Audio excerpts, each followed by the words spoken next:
প্ৰতিগৰাকী ইছলাম ধৰ্মাৱলম্বী লোকৰ বাবে এটা ভাল খবৰ লৈ অহাৰ চেষ্টা কৰিছোঁ। আপোনালোকে দেখিছে আহি গ'ল পবিত্ৰ ৰমজান মাহ। ইফতাৰ আৰু চেহৰিৰ সময়সূচী ইতিমধ্যে প্ৰকাশ কৰা হৈছে। কেতিয়াৰ পৰা ৰমজান মাহ আৰম্ভ হ'ব ইতিমধ্যে আপোনালোকে গম পাইছে, কিন্তু সবিশেষ জনাবলৈ চেষ্টা কৰিছোঁ এই মুহূৰ্তত যে পবিত্ৰ ৰমজান মাহ কেতিয়াৰ পৰা আৰম্ভ হ'ব সেয়া পুনৰবাৰ জনাবলৈ চেষ্টা কৰিছোঁ। বিশ্বৰ মুছলমানসকলৰ বাবে এটা ভাল খবৰ আছে এই মুহূৰ্তত, আৰু এই ভাল খবৰটো হৈছে মাৰ্চৰ 1 তাৰিখৰ পৰা পবিত্ৰ ৰমজান মাহ আৰম্ভ হ'ব।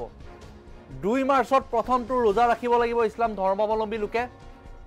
2 মাৰ্চৰ প্ৰথমটো ৰোজা আৰু 1 মাৰ্চৰ পুৱতি নিশা খাব লাগিব চেহৰি।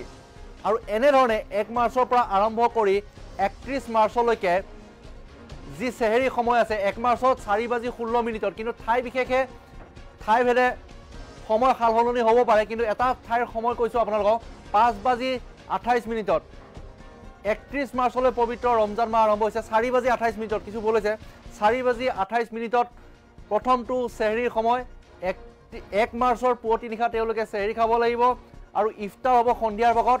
ঠাইভেদে সকলোৰে সময়সূচী বেলেগ বেলেগ হ'ব। খুব বেছি 2 মিনিট 3 মিনিট, খুব বেছি 5 মিনিটৰ ব্যৱধানৰ সময়ত তেওঁলোকে চেহৰি খাব লাগিব, ইফতাৰ কৰিব লাগিব। আৰু এই সময়ছোৱাত, এই ৰমজান মাহৰ সময়ছোৱাত ইছলাম ধৰ্মাৱলম্বী লোকসকলৰ প্ৰতিটো নিয়ম নীতি তেওঁলোকে আখৰে আখৰে পালন কৰিব লাগিব। প্ৰাপ্তবয়স্ক লোকৰ পৰা বৃদ্ধ বয়স্ক লোকলৈকে তেওঁলোকে ৰোজা থাকিব, আৰু ৰোজা থকাৰ ক্ষেত্ৰত যিসমূহ নীতি নিয়ম অৱলম্বন কৰিব লাগে পবিত্ৰভাৱে তেওঁলোকে নীতি নিয়ম অৱলম্বন কৰিব। আৰু তাতোতকৈ বিশেষ এটা ভাল কথা যে এই মাহটোৰ ভিতৰতে, এই মাহটোৰ সময়ছোৱাত বা ৰমজানৰ সময়ছোৱাত যিসকল দৰিদ্ৰ দুখীয়া লোক আছে, আৰ্তজন আছে, তেওঁলোকক সহায় কৰে। এই ৰমজান মাহতে সহায় কৰি ফুৰে বা কোনো এটা ধৰ্মীয় অনুষ্ঠান বা সাংস্কৃতিক অনুষ্ঠান বা সামাজিক অনুষ্ঠানলৈ দান বৰঙণি আগবঢ়ায়।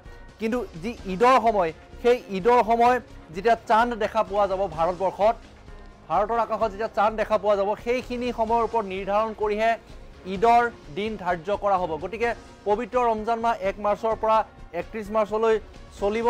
আৰু এই সময়ছোৱাত যি চেহৰি আৰু ইফতাৰৰ সময় ঠাইভেদে বেলেগ বেলেগ হ'ব, কিন্তু ঈদৰ সময় এই মুহূৰ্তটো জানিব পৰা হোৱা নাই। কিন্তু ঈদৰ সময় যেতিয়া চান্দ যেতিয়া ওলাব ভাৰতৰ আকাশত, সেই চান্দৰ ওপৰত ভিত্তি কৰিহে পবিত্ৰ ঈদ উদযাপন কৰিব ইছলাম ধৰ্মাৱলম্বী লোকে।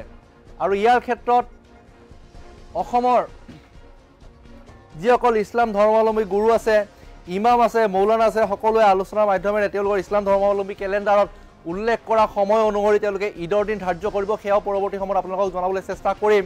কিন্তু এই মুহূৰ্তত জনাইছোঁ 1 মাৰ্চৰ পৰা পবিত্ৰ ৰমজান মাহ,